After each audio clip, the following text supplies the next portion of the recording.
하나님의 말씀은 신약성경 요한계시록 20장 10절 말씀 한 말씀 제가 봉독해 드리겠습니다. 이것은 하나님의 말씀입니다. 또 그들을 미혹하는 마귀가 불과 유황못에 던져지니 거기는 그 짐승과 거짓 선지자도 있어 세세토록 밤낮 괴로움을 받으리라. 아멘. 제가 이번에 설교하는 요한계시록에 관한 설교는 주의 설교가 아니라 사건적으로 볼 때 이제 연대기적인 관점에서 설교를 하고 있다고 말씀을 드렸습니다. 아마 우리 교회에서는 8년 전에 한 1년을 오전과 오후 예배를 통해서 주의 설교 1장부터 22장까지 끝내고요. 책을 쓰고 나서 이제 2년가 그때 전부터 벌써 2년 넘었죠, 그죠? 책을 쓰고 나서 이제 1장부터 해서 그때 6장부터 했던 것 같은데요. 연대기적으로 그것도 주의를 했습니다. 그리고 이제 한 올해부터 다시 또 설교를 하는데 이것은 연대기가 아니라 6장 이후부터 사건이 이제 6장부터 22장까지는 51가지 사건이 나오거든요. 그 사건을 이제 연대기적으로 병행적인 요한계시록은 병행 구조거든요. 무천년도 기록된 순서대로 사건이 일어난다고 보지 않습니다. 세대주의만 그런 식으로 보고 역사적 전천년이나 무천년 다들 이제 6장 이후부터는 사건이 순서대로만 기록될 1, 2, 3, 4, 5, 6, 7로 기록될 뿐이지 그 사건이 이 땅에서 이렇게 나타나는 실행적인 사건으로 볼 때는 사건이 동치가 돼요. 그래서 제가 올해 이제 그 연대기적인 6장부터 지금 보고 있는데 거의 다 맞춰갑니다. 이제 20장의 마지막 부분이고 이제 21장, 22장에서는 간략하게 해서 10월 말일까지는 이제 요한계시록에 대한 설교를 연대기적인 설교를 마치려고 합니다. 하나님의 은혜 가운데에 요한계시록을 알게 됐고 또 계속해서 이렇게 연구하면서 또 설교하고 가르칠 수 있어서 저는 개인적으로 참 하나님께 정말 감사하고 살아가고 있습니다. 오전에는 제가 계시록 20장 7절과 9절의 내용을 통해서 천년왕국이 끝나고 종국 이후에 이제 사탄이 놓여지잖아요, 그죠? 사탄이 풀려져요. 옥에서 놓이고 그 다음에 이제 사탄이 옥에서 놓이자마자 1000년 동안 무저갱에 갇혀서 자기가 해야 할 본연의 일을 사탄이 실행을 못했습니다. 풀려나자마자 이제 자기가 할 일을 못했던 1000년 동안 못했던 그 굶주린 혹이라고 표현하면 되겠죠. 그러나서 곧바로 천년왕국의 백성들을 이제 미혹을 하고 거기서 이제 미혹된 백성들 땅에 있는 사방의 백성들 그것을 이제 곡과 마곡이라고 부른다고 말씀을 했습니다. 그러고 나서 이제 곡과 마곡이 하나님 사탄에게 미혹이 된 곡과 마곡의 무리가 이제 하나님 이제 예수 그리스도와 천년왕국의 성도들을 이제 그 진을 쳤다라고 하는 말 거기 보면 이제 그 두루메라고 하는 말이 이제 싸우려고 이제 이렇게 시도를 한 거죠. 그때 하늘에서 불이 내려와서 이제 그들을 멸했다. 그 심판이란 말이에요. 그리고 오전에 이제 곡과 마곡에 대해서는 에스겔 38장과 39장에 나오는 그 곡과 마곡 이렇게 말을 하면 안 된다 그랬죠, 그죠? 그래 아직도 그럼에도 불구하고 많은 종말없는 연구가들이 에스겔 38장, 39장에 곡과 마곡의 전쟁 이렇게 표현을 하는데 그건 우리말 성경도 제대로 못 읽어낸 독법이에요. 마곡이라고 하는 나라의 곡이라고 하는 왕이 이렇게 항상 표현을 해야 됩니다. 그래서 그렇게 에스겔 38장과 39장을 제가 말씀드린 대로 마곡이라고 하는 나라의 곡이라고 하는 왕이라고 이렇게 에스겔서를 읽는 사람은 계시록 20장 그 8절에 나오는 곡과 마곡이 곡과 마곡은 용언으로 같지만 이제 하나는 지명이고 하나는 인명이에요. 곡은 인명이고 마곡은 지명이란 말이에요. 나라 이름이란 말이에요. 이거를 이해를 한다면 이제 이게 그 에스겔에 나오는 곡과 마곡과 요한계시록 20장에 나오는 이게 같다라고는 생각을 안 할 텐데 물론 이제 비슷한 의미는 있죠, 그죠? 근데 요한계시록 20장을 딱 보면 그거는 전혀 상관이 없는 본문이거든요, 이게. 그래서 제가 오전에 그 부분에 대해서 말씀을 드렸습니다. 자, 그리고 나서 이제 조금 전에 봉독해드린 10절의 말씀을 보면은 마귀가 이제 어떻게 되냐면 심판을 받는데 이게 마지막 심판입니다. 아직까지 사탄은 심판을 당하지 않았습니다. 참 이거 지금 잘 우리가 이해를 해야 됩니다. 제가 이제 이 부분을 해석하는 이제 전천년과 무천년의 해석이 항상 대립이 되는데 어떤 것이 과연 성경을 올바르게 해석하는 것인지에 대해서는 이번 시간에 또 제 설교를 잘 들어보시면 분명하게 이제 입장이 이제 그 정해질 수가 있습니다. 자, 10절을 한번 다시 제가 읽어드릴게요. 또 저희를 미혹하는 마귀가 불과 유황못에 던지우니 거기는 그 짐승과 거짓 선지자도 있어 세세토록 밤낮 괴로움을 받으리라 라고 하는 10절의 이 한 말씀입니다. 자, 우선 마귀라고 하는 존재, 사탄이라고도 하고 옛뱀 혹은 용이라고도 하지요. 또 거기서 형용을 하면 붉은 용, 이렇게 이제 사탄에 대한 이름을 붙이는데 한 존재입니다. 악한 영들의 우두머리를 4가지, 5가지의 방편으로 부른다고 그랬어요. 그러나 한 존재입니다. 악한 영들의 우두머리입니다. 마귀에 대한 이 기사는 에덴 동산에서부터 나오죠. 아담과 하와가 범죄하기 이전에 에덴 동산에서 우리의 시조를 플라나워 미혹시키죠. 꿰어서 결국은 선악과를 따먹게 하고 그 결과 죄가 세상에 들어오면서 인류는 불행과 저주의 길로 이끌고 간 등을 터미는 존재가 바로 이 마귀입니다. 근데 이 마귀가 지금도 이 세상에서 역사하고 있고 마귀의 계략으로 예수님께서 십자가에서 죽으셨거든요. 유대인들을 충동시켜서. 그러고 나서 이제 지금도 마귀가 이 땅에 지금 존재하고 있습니다. 무천년이 말하는 것처럼 신약시대에 마귀가 지금 무적행에 갇혀 있는 게 아니고 마귀가 지금 역사하고 있어요. 예수님 재림 때까지. 그리고 이제 천년왕국 때나 잠깐 이제 갇히게 되죠. 그리고 이제 본문을 그대로 우리가 19장과 20장을 연속적인 문장으로 읽어 나갈 때에는 천년왕국이 끝난 다음에 고가 마국을 미혹시켜서 심판을 받고 난 다음에 마지막에 10절에 나오는 대로 이 마귀가 드디어 심판을 받는데 이 심판은 최종적인 심판입니다. 이것으로 사탄에 대한 운명은 끝이 나는 겁니다. 요한계시록을 연구하다 보면 다른 성경에서 볼 수 없는 하나님의 심판에 대한 아주 중요한 사실들을 볼 수가 있거든요. 그 왜 그러냐면 요한계시록이 가지고 있는 특징입니다.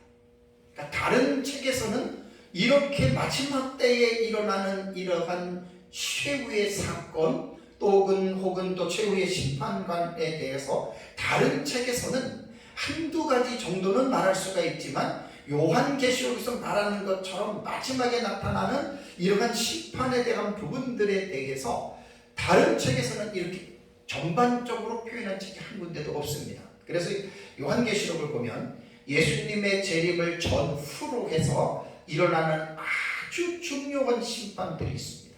요거는 제가 이런 것들은 책을 한 권을 내도 될 만큼의 중요한 내용인데 잠깐 제가 팁으로서 몇 가지 말씀을 드리겠습니다. 자, 우선 요한계시록 안에는요 17장을 보면 우리가 사탄의 그 하수인들 있죠. 세 부류, 음녀, 그 다음에 적그리스도와 거짓 선지자 있잖아요. 이들이 이제 심판을 받는 장면이 요한계시록에만 나와요. 자, 음녀는 계시록 17장 16절에서 17절을 보면은 짐승에게 멸망을 당합니다. 지금 여기서 말하는 짐승은 적그리스도거든요. 그러니까 적그리스도에게 이 쓰임을 받던 음녀가 이제 예수님 재림 직전에 하나님이 적그리스도를 통해서 음녀를 발가벗기고 망하게 하고 그 다음에 그 음녀를 완전히 심판을 하는 게 나오고요. 요 심판은 이제 한일의 마지막 되는 시점에서 이제 이 심판이 하나님의 섭리 가운데 일어나는 심판이고, 두 번째 심판이 뭐냐면 계시록 19장에 보면 20절에 적그리스도와 거짓 선지자가 잡힙니다. 자, 19장 20절을 보시면 짐승이 잡히고 그 앞에서 표적을 행하던 거짓 선지자도 함께 잡혔으니 이런 짐승의 표를 받고 그의 우상에게 경배하던 자들을 표적으로 미혹하던 자라. 이 둘이 산채로 유황불 붙는 못에 던져지고, 그러니까 적그리스도와 거짓 선지자인데, 적그리스도와 거짓 선지자에 대해서는 이제 계시록 13장에 나오죠. 바다에서 올라오는 짐승을 우리는 적그리스도라고 말을 하고, 땅에서 올라오는 짐승을 거짓 선지자라고 하거든요. 그래서 이 적그리스도와 거짓 선지자가 계시록 19장 20절은 여섯 번째 대접을 쏟을 때 아마겟돈 전쟁에 참여하는 분이 바로 예수 그리스도의 재림이거든요. 그래서 그 여섯 번째 대접은 예수님의 재림이고, 그 뒤에 백마탄 군대들이 환란 전에 순교자였던 그들이 이제 부활체로 내려와서 아마겟돈을 심판을 하죠. 그러나서 이제 계시록 6장 11절과 17절은 여섯 번째 인이고, 계시록 16장과 17절 21절은 일곱 번째 대접에 하나님이 이 세상을 심판하십니다. 요 지금 심판에 대한 내용이 나오고, 오전에 제가 여러분들에게 설교했던 곡과 마곡의 심판 20장 9절이에요. 요 심판이 다른 데서는 이런 게 안 나와요. 그 다음에 오늘 설교할 이 본문의 20장 10절, 마귀가 드디어 최후의 심판을 받습니다. 그리고 다음 주에 설교할 내용이 계시록 20장 11절과 15절에 크고 흰 보좌의 심판. 그러니까 약 7가지 정도의 이 심판이요, 다른 책에서는 이렇게 집약적으로 기록된 성경은 어디에도 안 나옵니다. 요한계시록에만 나오기 때문에 이 내용만 가지고도 한 권의 멋있는 정말 책이 될 수가 있어요. 그러니까 요한계시록을 연구를 하면서 책을 쓰려면 정말 수십 권의 이상의 책을 요한계시록에서 그 소스를 가지고 여러분 책을 쓸 수 있는 내용들이 많습니다. 자, 그렇다면 조금 전에 봉독해 드린 이 본문을 가지고 마귀가 하나님으로부터 영원한 심판을 받는 내용에 대해서 여러분들에게 말씀을 드리겠습니다. 자, 우선 마귀가 어떤 존재이고 어떤 일을 하는지에 대해서 아는 것이 중요하잖아요. 마귀의 정체성이 뭐냐? 성경에는 이제 가장 정확하게 표현한 것이 계시록 12장 9절을 보면은 큰 용이 내쫓기니 옛뱀 곧 마귀라고도 하고 사탄이라고도 하며라고 나와서, 큰 용으로도 불리고 옛뱀이라고도 불리고 마귀라고도 불리고 사탄이라고도 불려요. 그래서 용에는 앞에 그 수식하는 형용이 뭐냐면 큰 용으로도 불리고 붉은 용으로도 불린다고 했어요. 그냥 용으로도 이렇게 부르기도 하고. 그러나 용은 하나의 그 존재이기 때문에 그것을 어떻게 형용하느냐에 따라서 그냥 용, 아니면 크다, 아니면 붉은 용으로 이렇게 부른다고 했습니다. 그렇다면 사탄의 기원, 사탄은 도대체 언제 어떻게 존재했을까요? 세상의 모든 것이 창조되었는데, 그렇다면 하나님이 사탄도 처음부터 하나님이 창조를 했을까? 거의 모든 신학자들의 말에는 노라고 합니다. 하나님은 처음부터 사탄을 창조한 게 아니고 천사장으로서 천사들 가운데 그 무리의 그 대장들 있잖아요. 천사장을 만들어 놨는데 그 중에 한 천사장이, 아주 귀한 천사장이 교만해서 하나님과 같이 되려고 하나님을 대적하려고 하다가 하나님에게 정죄받은 그 존재가 사탄이라는 말입니다. 그러니까 하나님이 처음부터 사탄을 만든 게 아니에요. 그러니까 천사장으로 만들었는데 이 천사장이 교만해서 타락해서 하나님으로부터 이제 사탄으로 이제 이렇게 벌칙을 받아서 사탄이 이 세상으로부터 쫓겨났다. 그러면서 이제 사탄이 이제 천사장이니까 그 밑에 자기의 하수의 그 부하들이 있잖아요. 그 부하들도 엄청나게 많습니다. 그래서 쫓겨날 때 자기의 부하들을 데리고 이제 쫓겨났는데, 사탄의 그 하수인 부하들을 귀신이라고 합니다. 다이아몬드, 귀신. 셀 수 없이 많아요. 천사도 셀 수 없이 많지만 귀신들도 셀 수 없이 많습니다. 이것이 가장 이제 사탄에 대한 기원으로서 가장 건전한 그러한 이제 내용이고요. 그러면 사탄과 귀신들은 무슨 일을 하느냐? 전에 제가 사탄, 마귀, 용 이런 것을 통해서 그 언어적인 부분으로서 여러분들에게 말씀을 드린 대로 사탄은 대적자입니다. 대적자, 방해자 이런 뜻이 있어요. 그러니까 누구를 대적하느냐? 하나님 대적하는 게 사탄의 본연의 임무예요. 그리고 사람들을 이제 잘못된 길로 미혹시키는 게 사탄인데 성도들을 그렇게 하죠. 그래서 사탄과 귀신이 하는 일은 뭐 전체적으로는 다 말씀을 못 드려도 그냥 신약 성경에 있는 내용들만 보더라도 사탄의 수하에 있는 귀신들은 이제 그 사람들을 미혹하고 괴롭히는 일을 하면서도 복음서를 보면은 사람의 몸속에 들어가서 병을 일으켜요. 그러니까 집을 짓는다 그러죠. 그래서 이제 복음서에 보면은 귀신들이 하는 일이 사람 속에 들어가서 이제 병을 일으키다가 뭐 병도 한두 가지가 아니죠. 이제 불치병이라고 하죠. 예를 들면 뭐 소경 아니면 또 말 못하게 하는 못 듣게 하는 그래가지고 이제 그 예수님이 쫓아내면은 눈도 보고 듣기도 하고 말도 하는. 근데 이거 오해를 하면 안 돼. 그렇다면 모든 이러한 영구적인 장애가 다 귀신이 하는 거냐? 절대로 아닙니다. 절대로 아닙니다. 모든 병을 갖다가 우리는 병마라고 부르는 것 자체도 잘못된 겁니다.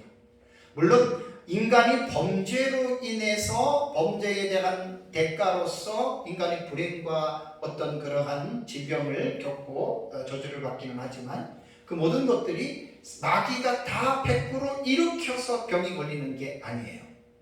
그럼 우리가 이제 날씨가 추울 때 옷을 온도를 우리가 높이지 않고 그냥 영하 20도 되는데 우리가 벌거벗고 나가면 100% 감기 들잖아요. 그리고 그 100% 감기 든 게 마귀가 들게 했느냐? 그렇게 말하면 안 돼요. 그래서 베레아 김기동 쪽에서는 모든 병은 다 마귀가 눈 다래끼가 나도 그 마귀가 다래끼를 일으킨 거예요. 이렇게 보면은 안 돼요. 아주 위험한 아주 극단적인 사고이기 때문에 그러한 생각에 빠져들면 안 됩니다. 그러니까 이제 복음서에서 보면은 이제 그 귀신들이 간혹, 그러니까 이거는 누구든지 정확하게 알 수가 없어요. 그러나 분명하게 성경은 그렇게 말을 하고 있고, 이 귀신들은 사람에게만 들어가는 게 아니죠. 마태복음 8장 28절과 32절을 보면은 가다라 지방에 갔을 때에 귀신 들린 자 둘이 나오죠, 그죠? 근데 거기서 귀신을 쫓아내면서 예수님께서 귀신에게 말을 하니까 자기를 무적행에 집어넣지 말라고 이렇게 이야기를 하죠, 그죠? 네, 그러면서 여기에서 이제 뭐라고 이야기를 하냐면 자기들을 돼지떼에게 좀 집어넣어 보내달라고 이렇게 간청을 합니다. 저는 예수님이 왜 이렇게 했는지는 알지 못하지만 우리가 성경을 그대로 읽으면 그 귀신들이 나와서 예수님이 허락하니까 이제 그 돼지떼에게 들어가서 돼지가 비탈로 내리달아서 바다에 들어가서 물에 몰사했다라는 말이 나옵니다. 그럼 그렇다고 해서 모든 짐승 속에서 이상 행동을 하는 짐승들은 다 귀신이 들렸냐? 아닙니다. 그러니까 이런 것들을 잘 분별할 수 있어야 돼요. 정신병원에 가 있는 정신분열자병이라는 이상한 사람들이 전부 다 귀신이 일으켰느냐? 그렇게 보면 안 된다니까요. 그래서 이런 부분들은 극단적인 입장을 취하는 것은 절대 안 좋아요. 야, 귀신이 어디 있어? 그건 귀신 아니야. 그것도 극단이고, 전부 다 이 모든 것들은 귀신이야. 그것도 극단이에요. 그래서 성경을 볼 때에는 사탄과 귀신들은 바로 이렇게 하고, 또 하나는 사탄에 대한 존재는 여러분 영적인 존재이기 때문에 가롯 유다에게 예수를 팔 생각을 마음에 집어넣지요. 그러니까 사탄과 귀신들은 어떻게 생각하는 것이 가장 건전한 사고냐면 생각을 통해서 인간의 마음 속에서 인간을 부추기는 거예요. 그래서 귀신들 앞에 붙는 형용사가 뭐지요? 더럽다는 형용사가 붙습니다. 그래서 예수님 쫓아낼 때 더러운 귀신이라고 그러잖아요. 왜? 귀신의 하는 일 자체가 더러운 일을 해요. 못된 생각, 악한 생각, 음란한 생각, 질서를 파괴하는 생각들을 사탄과 귀신들은 사람 속에 들어가가지고 야, 너 죽어, 자살해, 불질러버려, 죽여버려, 이런 것들 전부 다 우리는 이런 것들이 인간의 악한 마음 속에서도 나오지만 그러한 악한 것들이 대부분 보면은 사단의 어떤 그러한 역사 속에서 주어집니다. 신앙생활을 오래 하시고 인생을 살다 보면 원치 아니하는 생각들이 내 안에서 많이 악한 생각도 되게 많이 일어나요. 더러운 생각도 많이 생겨요. 우리는 죄인이기 때문에 타락했기 때문에 깨끗한 생각만 하는 사람 한 사람도 없어요. 말도 못해요. 그럴 때 여러분들이 힌트를 하나 얻으세요. 아, 이것이 내 속에서 나오기보다는 우리가 죄성으로 타락한 우리 속에 있기는 해도 어떤 우리의 자의적인 어떤 구원받은 우리의 선한 마음 속에서 이런 생각을 할 일은 없잖아요. 근데 우리 속에서 나온단 말이에요. 그건 이제 두 가지로 보시면 돼요. 인간이 죄인이라고 하는 본바탕 속에 이런 악한 생각들이 우리 안에 담겨져 있는 것이고, 또 하나는 그 생각들을 가지고 귀신들이, 사탄이 우리를 충동한다, 이렇게 생각하면 됩니다. 근데 여기에서 한 가지 중요한 것은 뭐냐면, 우리 속에서 내가 감당하고 내가 컨트롤할 수 없는 악한 생각과 음란한 생각이 일어날 때가 있어요. 다 그렇습니다. 저만 그런 게 아니에요. 다 그래요. 그럴 때 겁내지 마세요. 저는 개인적으로 그렇게 합니다. 왜냐하면 마귀를 대적하라, 그러면 너희를 피한다 그랬죠. 그렇죠? 믿음에 굳게 서서 예수를 대적하라 그랬잖아요. 여러분, 우리가 무슨 능력이 있어서 내가 마귀를 대적합니까? 어림도 없는 거예요. 마귀한테 내 속에서 야, 나 괴롭히지 마, 떠나라고 빈다고 마귀 떠나는 존재가 아니에요, 사탄은. 그래서 사복음서에 보면은 사도들이 예수님은 자신이 하나님의 아들이기 때문에 떠나 그러면 떠나는데, 예수님의 제자들은 귀신을 쫓았을 때 어떠한 과정을, 어떤 루트를 택했나요? 예수 그리스도의 이름이에요. 저는 간혹 가다가 내 안에서 이러한 어떤 나도 이렇게 누를 수 없는 이러한 사탄에 의해서 주어진 생각들이 저도 와요. 안 한다면 거짓말이죠. 그때 제가 도저히 견디지 못할 때는 딱 믿음으로 합니다. 예수 그리스도의 이름으로 명령하노니 사탄아 떠나라. 그러면 100%입니다. 거의 마음에 평안이 옵니다. 한 가지 조심해야 될 게 뭐냐면, 위험한 사상을 가지고 있는 선교단체들 혹은 이단들, 예수의 이름을 밥 먹듯이 신중하지도 않게 그냥 마치 주문해오는 식으로 예수 이름을 따라라, 예수 이름을 따라라, 이거는 아니에요. 그건 그 사람들이 잘못 사용하고 있는 거예요. 그렇게 하면 안 돼요. 그래서 여러분들이 도무지 어떤 사탄에 의해서 얼마나 공격을 많이 받는지 몰라요. 바르게 살려고 하는 사람한테 공격이 많아요. 그때는 제 말씀대로 예수 그리스도의 이름으로 명령하는 사탄 물러가라 하는 거 소리 크게 지를 필요도 없어요. 그냥 속으로 딱 믿음 안에 서서 딱 해보세요. 예수님 말씀하신 대로, 또 사도 베드로가 말한 대로 마귀를 대적하라 그러면 너희를 피합니다. 믿음에 굳게 서서 저를 대적하라 그러면 끝납니다. 이건 100%입니다. 100%. 그러나 조금 전에 제가 높아심에서 말씀드린 잘못된 사람들, 마치 주문처럼 그냥 입에 떠나갈 때다, 예수님으로 떠나갈지, 이런 짓거리를 하면 안 돼요. 그건 오히려 예수님의 이름을 망령되게 일컫는 그런 사람들이 돼요. 그런 것 속에서는 하나님 역사 안 합니다. 신중하게 하셔야 됩니다. 믿음으로. 그래서 이제 신약 성경을 보면은 사탄과 귀신은 누구 앞에 꼼짝을 못하느냐? 여러분, 우리가 뭔데 우리 앞에 마귀가 꼼짝을 못하겠어요? 우리 안에 예수 그리스도가 계시기 때문에. 그리고 우리가 그 믿음 안에 서서 그 예수 그리스도의 이름을 우리가 사용할 때 사탄과 귀신은 아무리 그들의 세력이 강하다 하더라도 꼼짝 못합니다. 이 믿음을 꼭 가지시기 바랍니다. 자, 그러면 마귀의 심판이 일어나는 시기는, 우리는 계시록 19장과 20장을 우리는 연속적인 사건으로 본다고 했어요. 이게 역사적 전천년입니다. 무천년은 19장과 20장을 연속적으로 안 본다고 했어요. 19장까지는 예수님의 재림으로 보지만 20장은 신약시대 처음으로 끌고 갑니다. 20장을. 이게 평행적인 방법으로 그 단락의 구조를 무천년에서 해석하는 방법이에요. 서로가 피트에 뭐라고 할 필요가 전혀 없어요.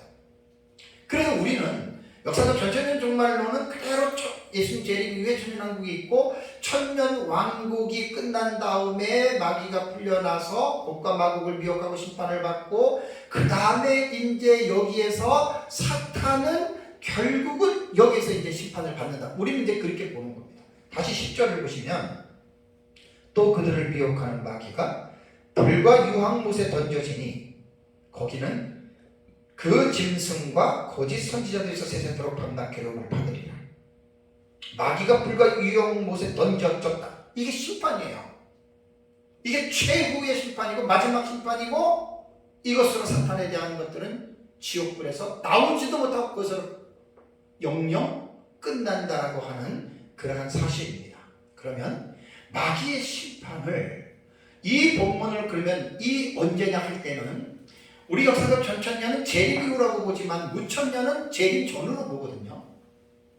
그러면 여기에서 지금 마귀가 불과 유황못에 던져진다라고 하는 이 말은, 이 해석은 정말로 중요한데, 이게 요한계시록 20장 10절에서 단순하게 이 텍스트에서만 이 해석이 나오는 게 아니라 마귀의 심판은 반드시 구약 성경의 모티프가 되는 본문이 있습니다. 무천년도 마찬가지죠. 전천년도 마찬가지입니다. 그래서 우리는 사탄에 대한 심판은 성경에 제일 처음에 나온 본문이 어디에 나와요? 그것이 창세기 3장 15절에 나오는 원시복음에 나오는 그 내용이 결국은 계시록 20장 10절에 사탄이 지옥에 떨어지는 이것에 대한 계시가 창세기 3장 15절 원시복음에 우리는 이 계시가 있다라고 우리는 분명하게 성경을 우리는 믿는 것입니다. 그래서 사탄의 심판은 어느 날 갑자기 이루어지는 것이 아니고 하나님의 예언의 성취로서 하나님의 때가 찬 경륜에 의해서 이 사탄은 지옥불로 떨어진다라고 하는 사실을 잘 기억해야 됩니다. 자, 그럼 잠깐 우리가 창세기 3장 15절을 생각해 보면, 거기에 보면 이제 아담과 하와가 그 뱀의 유혹의 말을 듣고 선악과를 따먹었어요. 단순한 뱀이 아니다. 뱀은 뱀이지만 뱀 속에 있는 사탄이 그 안에 도사리고 있습니다. 그러나서 이제 하나님의 페널티를 받는데 창세기 3장 15절에 잘하는 말씀이죠. 내가 너로 여자와 원수가 되게 하고 네 후손도 여자의 후손과 원수가 되게 하리니 여자의 후손은 내 머리를 상하게 할 것이요 너는 그의 발꿈치를 상하게 할 것이니라 하시고라고 하는 말이 창세기 3장 15절에 있습니다. 그래서 뱀에게 내리는 하나님의 페널티는 단순한 뱀도 되지만 그 뱀 속에 있는 사탄을 향해서 하시는 말씀입니다. 그래서 여기서는 여자의 후손과 뱀의 후손으로서 그 당시에 죄를 졌던 장본인인 어떤 하와와 뱀과 사탄에게만 말하는 게 아니라 그들의 후손들에 의해서 이 원수 관계는 계속해서 지속된다라고 하는 의미를 창세기 3장 15절에는 의미하고 있거든요. 그럼 창세기 3장 15절에 오늘 제가 여러분들에게 말씀을 드릴 내용은 뭐냐면, 보세요. 여자의 후손은 내 머리를 상하게 한다. 여자의 후손은 바로 예수 그리스도이십니다. 예수 그리스도께서 내 머리를 상하게 한다라고 하는 말은 사탄을 파멸시키고 사탄을 멸망시킨다는 말입니다. 그래서 이 본문을 여러분들 잘 보면 또 뱀의 후손도 여자의 후손의 발 뒤꿈치를 어떻게 해요? 상하게 한다 그랬죠. 그죠? 그러니까 우리말 성경을 보면은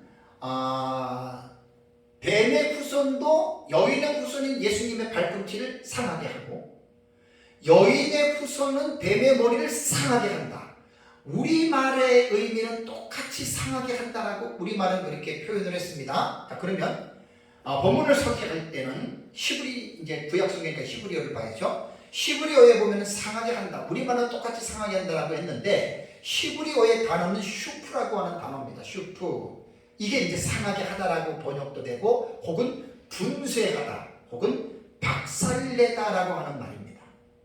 그래서 이 슈프는 이제 기본 어근인데요. 뭐 타박상을 입히다, 상하게 하다 이렇게도 번역이 되고 침문개다, 분쇄하다, 아주 박살내다 혹은 눌러서 부수다라고 하는 이러한 의미가 있습니다. 자, 그렇다면 창세기 13장 15절에 두 용례가 있는데 이 구절에 대해서는 논란의 여지가 많습니다. 똑같이 우리말은 그냥 상하게 한다 그랬잖아요. 그죠? 그러면 이 상하게 한다라고 하는 이 부분을 어떻게 우리는 해석을 해야 되느냐? 예수 그리스도께서 사탄의 머리를 상하게 하는 것하고 사탄이 예수님의 발꿈치를 상하게 하는 정도가 여러분 어떨 것 같아요? 동일할 것 같아요? 아니면 차이가 있을 것 같아요? 이 부분을 서기를 통해서 우리는 성경을 해석을 하는 거예요. 구약성경 히브리어를 70인 역본으로 번역한 그 본문에 보면은 70인 역본은 히브리어 슈프를 헬라어 테레오로 다 똑같이 번역을 했습니다. 그러니까 우리말 상하게 하다라는 식으로 이 테레오라고 하는 이 헬라어는 경계하다 혹은 감시하다라고 하는 이 의미로 했습니다. 근데 제가 이제 다른 주석에서 보니까 불가타역이라고 하는 게 있거든요. 불가타역은 뭐냐면 라틴어 성경입니다. 라틴어 성경. 5세기 초에 라틴어로 번역된 성경을 우리는 이제 불가타라고 말하거든요. 불가타라고 하는 말이 뭐냐면 벌게이트라고도 그래요. 이게 불가타는 라틴어로 읽는 거거든요. 이거를 이게 불가타예요. 불가타 라틴어로 읽는 건데 영어로 읽을 때는 벌게이트라고 읽어요. 요거 이제 이자로 바뀌어져가지고 요거 이제 라틴어로 읽을 때 그렇습니다. 영어로 읽을 때는 이제 벌게이트라고 이렇게 말할 때 불가타 혹은 벌게이트라고 말을 할 때에는 이것은 라틴어로 번역한 성경이구나 이렇게 생각을 하면 됩니다. 이제 주 382년에 교황 다마소 1세가 옛 라틴어 성경인 베투스 라티나를 이제 좀 번역해봐라 새롭게 그래가지고 개정하는 가운데서 그 당시 신학자인 제롬이라고 하는 신학자에게 네가 한번 번역을 다시 한번 해봐라 그래가지고 이제 이렇게 번역을 했는데 제롬의 정식 이름은 히에로니무스라고 합니다. 히에로니무스. 3년 전에 제 아내랑 같이 우리 이스라엘 갔을 때 제롬이 라틴어 성경 불가타를 번역한 그것을 우리가 가봤거든요. 거기서 사진을 찍고 온 것도 있습니다. 그래서 이제 이 그 히에로니무스 제롬이라고 하는 이 사람은 이제 그 라틴 4대 교부에 들어갑니다. 암브로시우스, 그레고리우스, 아우구스티스, 제롬 이 4대 교부로 일컬어질 만큼 아주 훌륭한 학자인데요. 345년에 태어나서 419년에 사망한 것으로 우리가 알고 있는데 제롬은 그리스도 역본인 70인역 성경을 히브리어 원문과 직접 대조하면서 시편 등 옛 라틴어의 성경을 개정했다 그래요. 근데 라틴어 성경의 특징이 뭐라 그랬어요? 라틴어의 특징은 한 단어가 몇 가지 뜻이 있다고 했어요? 오직 한 가지입니다. 그래서 이제 의학, 법학 뭐 이렇게 하시는 분들은 라틴어를 안 하면 모르면 안 된다고 할 정도예요. 우리 히브리어나 헬라어나 한국어나 외 모든 언어들은 보면은 한 단어가 2개, 3개, 4개 복수의 의미를 가지고 있지만 라틴어는 그렇지 않다고요. 오직 그 단어는 그 하나밖에 없다 그래요. 제가 왜 이렇게 여러분들에게 지금 이 라틴어 역본을 말을 지금 해주는 줄 아세요? 상하게 하다라고 하는 말, 우리말 똑같은 상하게 하다예요. 히브리어도 슈프라고 하는 단어도 똑같이 상하다라고 슈프라고 하는 단어를 썼어요. 70인 역본에는 이 슈프를 다 테레오라고 헬라어로 썼어요. 변함이 없어요. 그 조금 전에 제가 여러분들에게 말씀드린 대로 예수님이 사탄의 머리를 상하게 하는 것과 사탄이 예수님의 뒷발꿈치를 상하게 하는 것 이게 과연 비중이 같겠느냐? 히브리어, 그 다음에 70인역, 그 다음에 헬라어 이런 면에서는 도무지 분간을 못하고 똑같이 상하게 하는 우리말도 그렇고 그렇게 나왔거든요. 왜 제가 지금 이 라틴어를 말을 하냐면 주석에서 제가 봤던 거예요. 불가타역은 여기에서 상하게 하다를 동일한 동사로 쓴 게 아니라 다른 동사를 썼다는 거예요.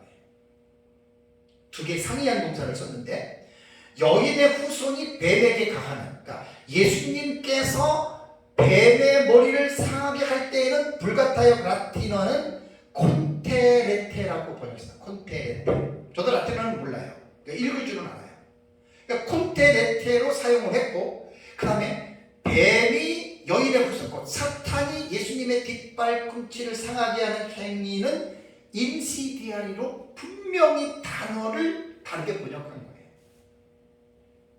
그래서 이제 그 주석에 보면은 여기에서 예수님께서 사탄의 머리를 상하게 하는 콘테레테는 완전히 분쇄하다 혹은 눌러서 뭉개는 수준입니다. 그러니까 완전히 사탄이 예수님께서 사탄의 머리를 딱 짚어놓는 순간 이미 그것은 사탄이 끝났다라고 보는 것이 옳다라는 이야기예요. 그런데 사탄이 여인의 후손의 뒷발꿈치를 묶는 것은 그 정도가 이렇게 콘테레레처럼 그냥 완전히 끝나는 게 아니라 인시디아리는 숨어서 기다리다 정도로 이런 정도로 이제 라틴어 동사를 사용했다고 하거든요. 그러니까 제가 여러분들에게 말씀드리고 싶은 거는 창세기 3장 15절에 상하게 한다라고 하는 말이 히브리어나 헬라어나 우리말이나 별 차이가 없는 똑같은 어떤 그런 단어로 표현을 했는데, 그래서 이제 설교자들이 해석학적인 측면에서 한 가지 뜻만 있는 게 아니잖아요, 그죠? 그 부분들을 구분해내고 그 경중을 가릴 수 있어야 돼요. 라틴어는 이걸 가려놨다 그 말이에요. 그래서 여인의 후손인 예수 그리스도가 뱀의 사탄의 머리를 상하게 한 것은 완전히 치명타로서 사탄이 패망으로 저는 해석을 합니다. 여기는 라틴어에서 그 정확하게 번역했다라고 저는 보는 거죠. 그리고 이제 사탄이 예수님의 뒷발꿈치를 상하게 한 것은 그것과는 차원이 다른 거예요. 그래서 사탄이 메시아의 발꿈치를 상하게 한 사건은 초림의 메시아의 십자가의 죽으심으로 봅니다. 우리가 죽으시는 것으로 보는데, 그런데 우리 역사적 전체는 여기서 달라요. 왜 그러냐면 이게 사실은 메시아의 십자가의 죽으심으로 보는 것은 무천년이나 전천이나 사실 똑같이 보는데, 여기서 사탄의 머리를 상하게 하는 사건의 시점에 대해서는 달라요. 어떻게 다르냐면 두 가지의 견해가 있습니다. 첫 번째는 무천년의 견해입니다. 무천년의 견해는 창세기 3장 15절에 여인의 후손이 예수 그리스도가 뱀의 머리를 상하게 한다라고 말을 할 때에는 예수님께서 십자가에 죽으실 때를 어떻게 해요? 사탄이 예수님의 뒷발꿈치 상하겠다, 그렇게 해석을 한다는 거예요. 예수님 부활하셨잖아요. 그래서 이제 예수님이 사탄의 권세를 이기고 사탄은 꼼짝 못한다. 그리고 무천년의 종말론은 천년기를 신약시대로 가지고 오잖아요, 그렇죠? 그래서 신약시대에 예수님 십자가에 죽고 부활하심으로 말미암아 이제 사탄은 계시록 20장 1절과 3절의 말씀에 무적행에 가둬졌다.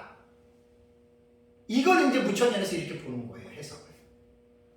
칼빈도 그렇게 주석을 한 내용인데 지금 책에는 있지만 제가 설명을 안 하겠습니다. 근데 이 해석의 약점이 뭐냐? 제가 무천년을 비난하고 그러려고 하는 게 아니라 다 상식적으로 생각해 보세요. 우리 전천년에 대한 해석도 무천년 입장에서 상식이 안 맞으면 이야기하거든요. 그거는 잘못된 게 아니에요. 비난만 안 하면 돼요. 자, 여러분들에게 말씀드릴게요. 이 해석의 약점이 뭐냐면 예수님의 십자가에 죽으신 것, 사탄이 죽게 했다. 우리는 그거 전천년도 그렇게 믿어요. 또 그렇게 인정을 해요. 근데 20장의 계시록 20장 10절의 문제를 우리는 이렇게 안 보는 거예요.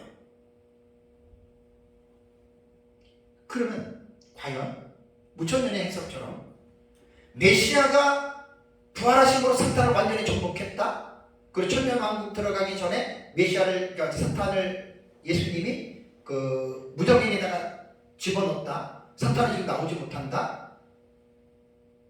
지금 어때요?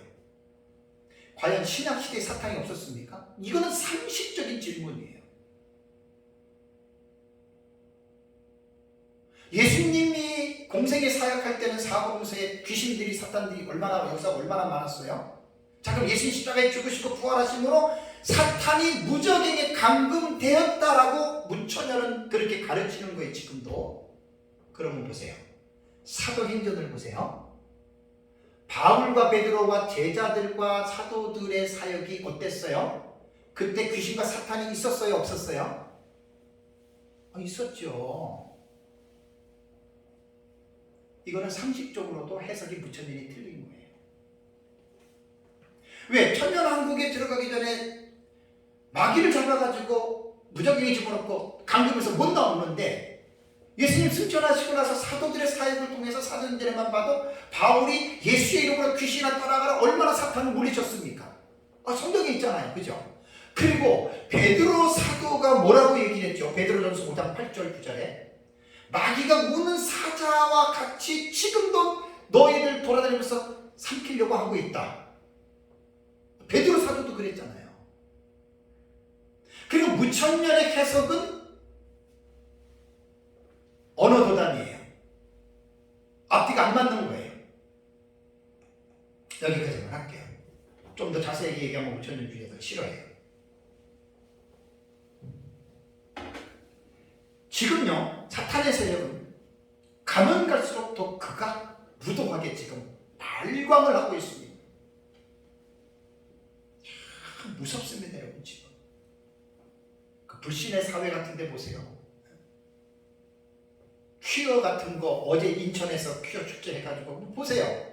그 정상적인 사람의 생각으로 그거 일 한다고 생각하십니까? 사탄이 지금 그런 일을 하는 거예요. 귀신들이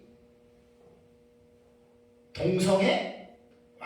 그 동성애는 아무것도 아닙니다. 그럼 그게 그냥 일반적인 죄인 생각에서 그러죠. 그럼 그 생각을 누가 지금 충동하는데요? 그 사탄과 귀신들이 하는 거예요. 앞으로 점점 더 그렇게 되는 거예요. 그래서 저는 메시아의 초림으로 이루어진 십자가의 죽으심과 부활을 구원의 초석으로 보는 것은 우리도 옳다고 봐요. 예수님의 부활의 사건은 사망의 권세를 무력화시킨 하나님의 능력으로 이루어진 것으로 우리도 봐요. 그러나 그 사건을 창세기 3장 15절에 원시복음에 나타난 뱀의 머리를 상하게 하시는 말씀으로 해석을 하는 데는 무리가 있습니다. 무천년은 그렇게 해석을 합니다. 그럼 계시록 20장 10절은 어떻게 해석하려고 그래요? 그렇다고 해서 제가 메시아의 부활의 능력을 약화시키고 능력을 부인하는 거 아니에요. 분명히 예수님은 사탄의 일을 멸하러 오셨고 사탄의 일을 멸하셨습니다. 그분의 능력으로. 그러나 사탄은 아직 갇히지는 않았어요. 예수 그리스도 앞에서, 예수 그리스도 이름 앞에서는 꿈쩍 못하더라도 사탄은 지금도 세상을 활보하고 있다라고 하는 거 여러분 잘 기억을 해야 됩니다. 그래서 그거를 원시복음의 여자의 후손이 뱀의 머리를 상하겠다라고 하는 것으로 예수님의 부활과 인물분리시키지 말라는 거예요. 그럼 우리 역사적 전천년 입장에서 계시록 20장 10절에 마귀를 불과 유황불못에 집어 던지는 것을 우리는 메시아의 재림 천년왕국 끝나는 시점으로 우리는 이 본문을 해석한다라고 하는 말입니다. 그것이 이제 오전에 제가 곡과 마곡의 심판에 대해서 여러분들에게 설교를 했잖아요. 그죠? 그 내용을 그대로 보시면 되고 곡과 마곡 심판을 받고 난 다음에 이제 사탄은 결국은 오늘 본문에 보면은 불과 유황못에 던져져요. 이것으로 완전히 사탄은 어떻게 해요? 끝나는 거예요. 라틴어에서 콘테레레라고 했죠. 콘테레레. 제가 라틴어는 잘 몰라도 콘테레레, 이것이 여자의 후손이, 그러니까 예수님이 사탄의 머리를 상하게 할 때, 이건 예수님께서 사탄의 머리를 상하게 할 때 콘테레레, 완전히 집문기고 짓밟히는 거예요. 그 다음에 사탄이 여자의 후손의 뒤꿈치를 상하겠다. 인디시리아라고 했죠. 인디시아라고 했나? 인디시아. C인지 S인지 라틴어는 읽는 대로 쓰는 거기 때문에 쉬워요. 인디시아. 요거는 강도면에서 달라요. 사탄이 예수님의 뒤꿈치를. 강도면에서는 라틴어는 전혀 다르다는 거예요. 그러니까 우리 역사적 전천년에서 해석은 창세기 3장 15절에 여인의 후손인 예수 그리스도가 사탄의 머리를 상하게 한 것은 완전히 사단의 존재 자체를 지옥불로 집어넣어서 그것을 완전히 짓뭉개버리고 끝장냈다. 콘테레레 같은 말. 히브리어의 슈프도 그런 의미가 있어요. 뭉개고 박살내는. 그래서 저는 무천년에서 보는 예수 그리스도의 십자가의 죽음과 부활을 창세기 3장 15절에 이 원시복음을 그렇게 인벌브를 시키는 것은 저는 그거 아니라고 생각합니다. 왜냐하면 계시록 20장 10절의 내용이 마귀 자체가 완전히 지금 지옥불에 들어가 끝난 거예요. 완전히 끝난 거예요. 보세요. 천년 왕국을 들어가기 전에 마귀는 무적행에 갇혀있지만 무적행에서 풀려 나와서 다시 천년 왕국 종국에 활동하잖아요. 그 끝낸 게 아니란 말이에요. 그리고 이제 나서 마지막에 이 마귀를 지옥불로 집어넣고 이거 완전히 끝난 거예요.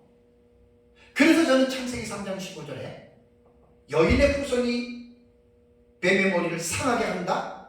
그걸 계시록 20장 10절에 역사를 준천년은 천년 왕국 총국에 완전히 끝낸다. 완전히 끝나는 거예요. 그래서 이제 히브리의 슈프하고 라틴어로 콘테레레라고 하는 이 단어의 의미는 완전히 하나의 딱. 나는 이거 제가 연구를 하면서 너무나 상당히 제가 공감이 됐습니다. 그래서 오늘 본문에는 보면은 바로 사탄의 마지막 최후입니다. 그러고 나서 이제 이거 끝난 다음에 이제 다음 주에 설교할 내용이 이제 천지가 없어지잖아요. 그죠? 이때 완전 소멸론이에요. 우리는 역사적 천천년은 없어지고를 소멸론으로 그대로 보는 반면에 무천년은 없어지지 않아요. 천지는 갱신소를 말해요. 무천년주의자들도 정말로 모르는 사람은 이 말도 이해를 못해요. 우리 전천년처럼 그냥 없어지는 것으로 보는데 무천년의 해석은 없어지는 걸 안 봅니다. 천지를 갱신한다고 봐요. 마치 우리가 천년왕국이 폐허된 지구를 새롭게 재창조하듯이 무천년은 또 그렇게 봐요. 여호와의 증인도 이 세계는 없어지지 않아요. 여호와의 증인도 천년왕국 얘기를 하고 천년왕국에서 영원토록 산다고 하거든요. 정말로 연구하다 보면 참 재밌어요. 그 사람들이 뭐를 말하는지 저는 책을 보면 알 수가 있어요. 우리는 그렇지 않아요. 그러고 나서 이제 다음 주에 또 크고 힘보다 심판을 제가 설교합니다. 너무 중요한 얘기예요. 예수 믿으면 이거 꼭 알고들 믿으시고.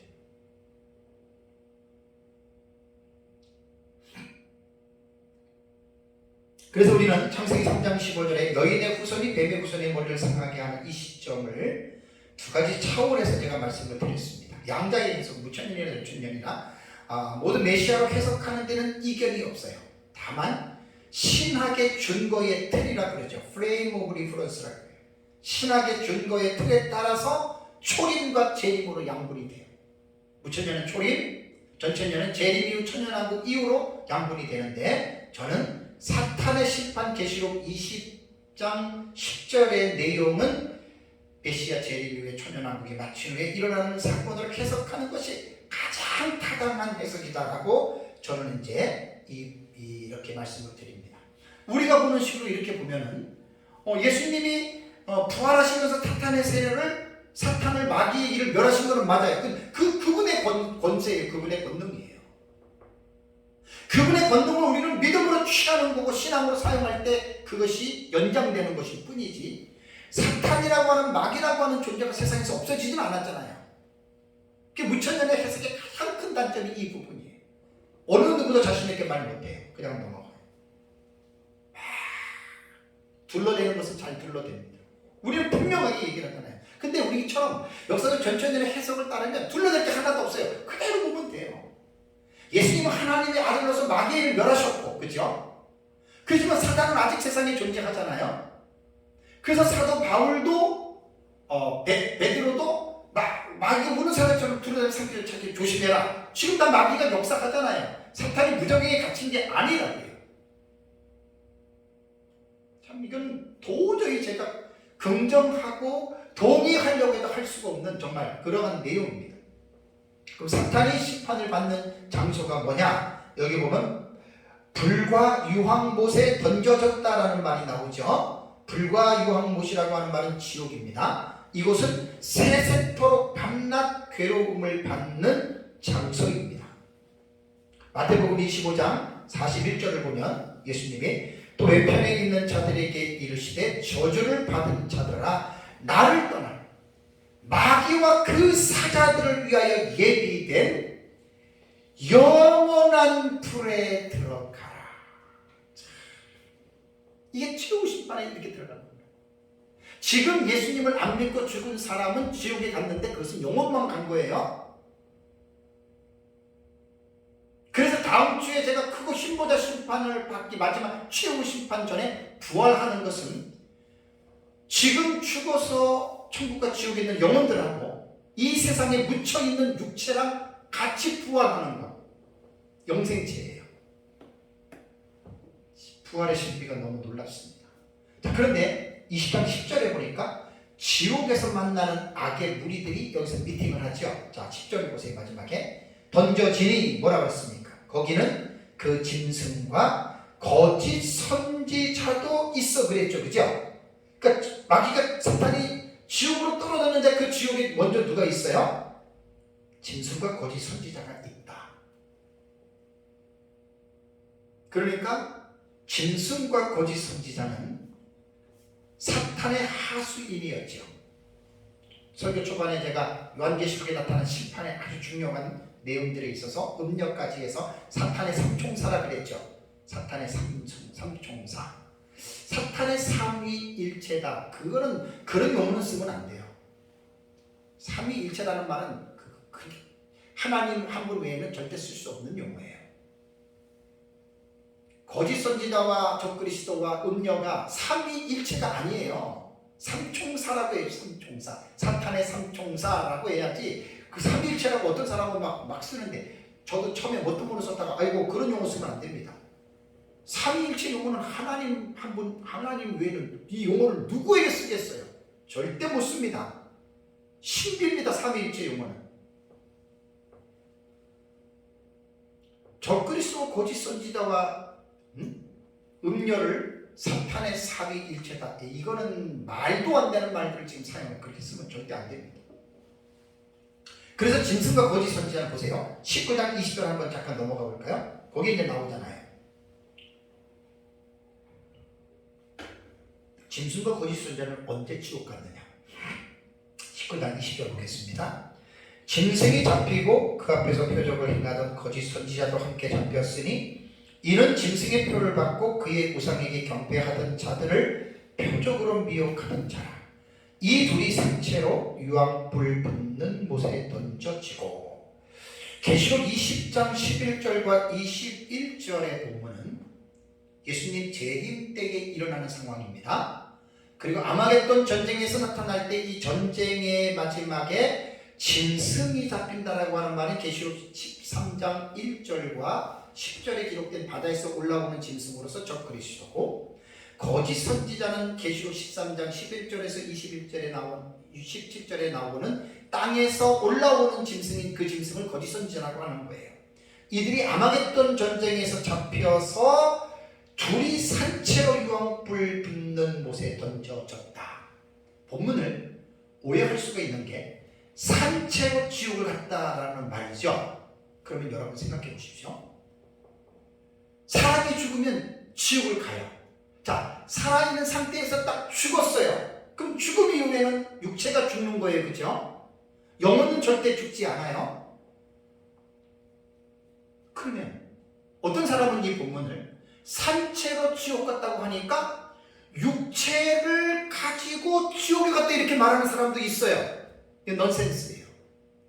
그 조직신학적인 이 부분의 신학적인 입장이 약해서 그래요. 여러분, 우리가 지금 가지고 있는 이 육체는 유한하고 썩어질 것이기 때문에 이 육체는 영원한 세계를 못 들어갑니다. 천국도 못 들어가고 지옥도 못 들어갑니다. 그럼 여기서 산채로 지옥 갔다라고 하는 말은 뭐냐면 그냥 죽을 때 딱 그냥 죽는 순간에 하나님에 의해서 아마겟돈 심판을 받잖아요. 그냥 살아있는 저렇게 죽는 거 뭐 대부분 이렇게도 표현하잖아요. 그걸 좀 리얼하게 표현했을 뿐이지 여기서 무슨 육체를 입고 그대로 지옥 갔다 이렇게 해석하면 이거는 넌센스라는 말이에요.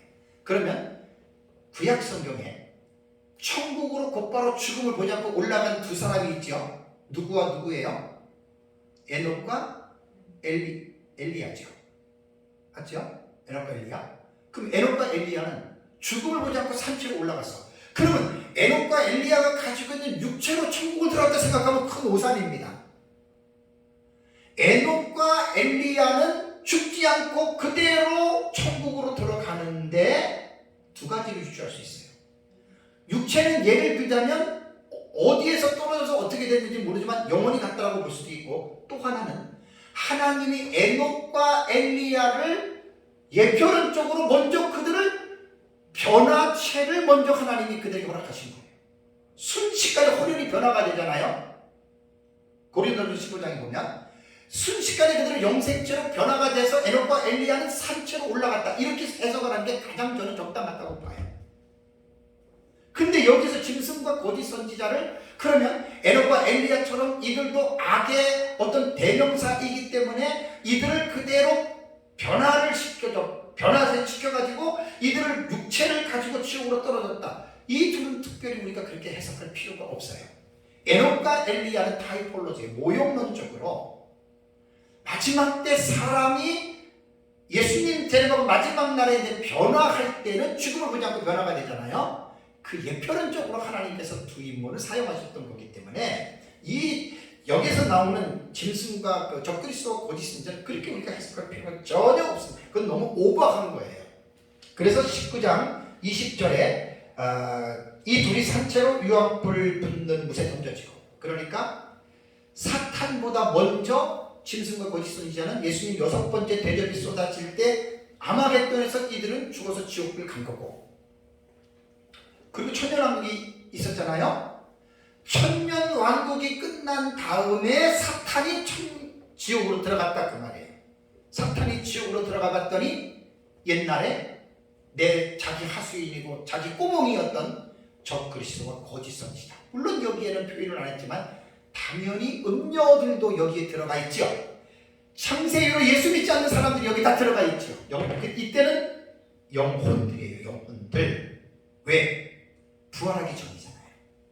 이 본문을 보면 부활하기 전이에요. 그리고 20장 11절과 12절에 보니까 죽은 자들이 무덤에서부터 살아나요. 그때 부활체가, 사탄의 심판 이후에 부활체가 여러분 이렇게 일어나는 것입니다. 사랑하는 성도 여러분, 에덴 동산에서부터 존재했던 마귀가 아담과 하와를 미혹하여 범죄하게 만들었어요. 그리고 전 인류 시대에도 모든 사람들을 미혹하여 사람들을 불과 유혹을 붙는 치욕으로 사람들을 지금 떠밀고 있어요. 사탄은 지금 이 순간에도 이 세상의 임금으로서, 불신자들은 말할 것도 없지만 택한 자 한 사람이라도 지옥으로 끌어가려고 아우성을 치고 있습니다. 여기서 조심해야 되는 게, 그러면 하나님의 택한 자도 사탄에게 끌려가면 지옥 갈 수 있겠다, 이렇게 생각하면 안 돼요. 신학적 입장에서 개혁 신학은 절대로, 칼빈 신학은 절대로 이거 우리 용인하지 않습니다. 알미니안주의나 행위 구원을 주장하는 사람들은 이거를 가지고 성도들에게 거짓말을 시키고 막 협박하고 이래가지고 막 사람들을 불안에 떨겠다가 막 이렇게 좌지우지하는데, 절대 우리는 그렇지 않습니다. 하나님의 택한 자는 절대로 지옥을 갈 수 없다.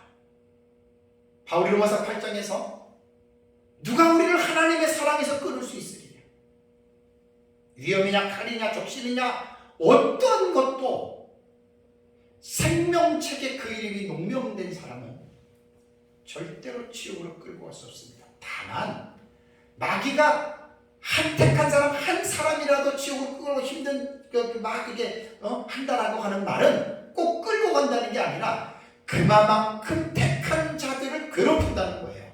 그래서 사도 베드로가 마귀가 우는 사자처럼 두루다니며 삼킬 자를 찾기 때문에 너희는 믿음에 굳게 서서 저를 대적하라. 정도 없고 흠도 없이 부끄러운 삶을 살지 말고 이 입으로 범죄하지 말고, 몸으로 범죄하지 말고, 다리로 죄짓지 말고. 신약시대 성도들에게 교훈하는 내용은 그거예요. 사탄의 역사가 그렇게 강력하다는 이야기입니다. 극성을 부립니다. 이러한 극성을 부리기 때문에 성경은 근신하여라, 깨어있어라, 기도에 힘써라. 우리는 다 연약하고 부족하기 때문에 우리는 성화의 삶을 살 때 어느 누구도 완전하게 굳굳하게 서서 걸어가는 사람은 한 사람도 없습니다. 바울 같은 사람도 절대로 자신 있다고 말 안 했습니다. 그래서 이제 구원론의 마지막 9번째의 테마가 뭐냐면 성도의 견인이거든요. 사탄은 이제 얼마가 남지 않는 기한을 알고 더 극성을 부려서 택한 자들을 괴롭힙니다. 겁내지 마시고 깨어서 우리 주님 의지하고 말씀과 성령으로 충만하여 저와 여러분들이 믿음으로 승리하는 삶을 살아가시기를 주님의 이름으로 축복합니다.